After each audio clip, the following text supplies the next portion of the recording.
అప్పుల బాధలు వెంటాడుతున్నాయా? అయితే 6 జేవిఆర్ వారి జాతిరత్నాలు ధరించండి. హాయ్ హలో నమస్తే, వెల్కమ్ టు మనం టీవీ. తెలంగాణ రాజకీయాల్లో ఎమ్మెల్సీ కల్వకుంట్ల కవిత వ్యవహారం తీవ్ర చర్చనీయాంశంగా మారింది.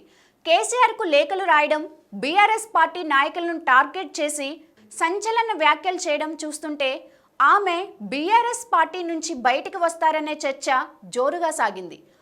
ఈ క్రమంలోనే కల్వకుంట్ల కవిత జూన్ 2వ తేదీ తెలంగాణ రాష్ట్ర ఆవిర్భావ దినోత్సవం వేళ కొత్త పార్టీకి శ్రీకారం చుట్టడం ఖాయమేనని వార్తలు కూడా వచ్చాయి. పక్క రాష్ట్రం ఆంధ్రప్రదేశ్లో వైఎస్ షర్మిలాలాగే ఇక్కడ కల్వకుంట్ల కవిత కూడా అదే బాటలో పయనిస్తారని అందరూ అనుకున్నారు. అయితే వీటన్నిటిపై కవిత స్పందించారు.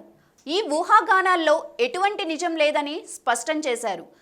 అయితే పార్టీలో ఉండాలా వద్దా అనే దానిపై ఇండైరెక్ట్గా చెప్పేందుకు తాను కేసీఆర్ను ఎప్పుడు కలిసేదని దానికి ఎలాంటి డెడ్లైన్ లేదని కవిత తెలిపారు.